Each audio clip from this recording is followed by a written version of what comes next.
شروع اللہ کا نام لے کر جو بڑا مہربان نہایت رحم والا ہے۔ ایک طلب کرنے والے نے عذاب طلب کیا جو نازل ہو کر رہے گا، یعنی کافروں پر، اور کوئی اس کو ٹال نہ سکے گا۔ جو بلندیوں والے اللہ کی طرف سے نازل ہوگا، جس کی طرف روح القدس اور دوسرے فرشتے چڑھتے ہیں، اس روز نازل ہوگا جس کا طول 50,000 برس ہوگا۔ تو تم کافروں کی باتوں کو حوصلے کے ساتھ برداشت کرتے رہو۔ لوگ اس دن کو دور سمجھتے ہیں، جبکہ ہماری نظر میں وہ قریب ہے۔ جس دن آسمان ایسا ہو جائے گا جیسے پگھلا ہوا تانبا، اور پہاڑ ایسے جیسے رنگین اون، اور کوئی دوست کسی دوست کو نہ پوچھے گا، حالانکہ ایک دوسرے کو سامنے دیکھ رہے ہوں گے۔ اس روز گناہگار چاہے گا کہ کسی طرح اس دن کے عذاب کے بدلے میں سب کچھ دے دے، یعنی اپنے بیٹے اور اپنی بیوی اور اپنے بھائی اور اپنا خاندان جس میں وہ رہتا تھا، اور جتنے آدمی زمین پر ہیں، غرض سب کو دے ڈالے، پھر اپنے آپ کو عذاب سے چھڑا لے۔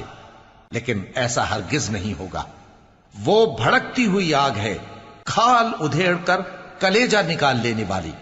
وہ ان لوگوں کو اپنی طرف بلائے گی جنہوں نے دین حق سے اعراض کیا اور منہ پھیر لیا، اور مال جمع کیا، پھر سینت سینت کر رکھا۔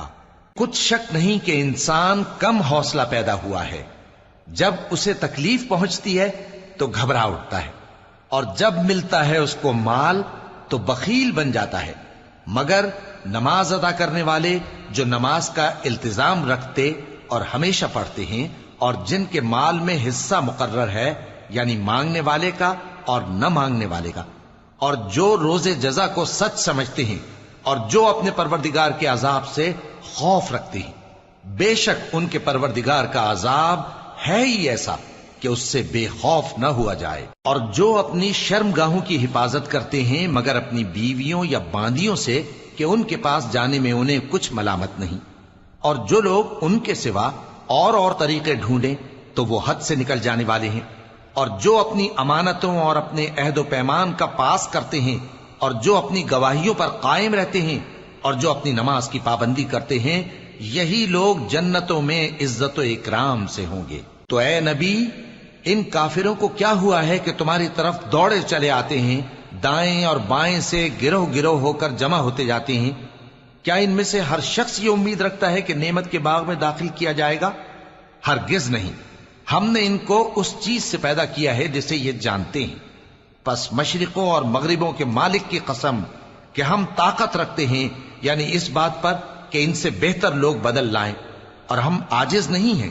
تو اے پیغمبر، ان کو باطل میں پڑے رہنے اور کھیل لینے دو، یہاں تک کہ جس دن کا ان سے وعدہ کیا جاتا ہے وہ ان کے سامنے آ موجود ہو۔ اس دن یہ قبروں سے نکل کر اس طرح دوڑیں گے جیسے کسی مقابلے کے نشان کی طرف دوڑے جا رہے ہوں۔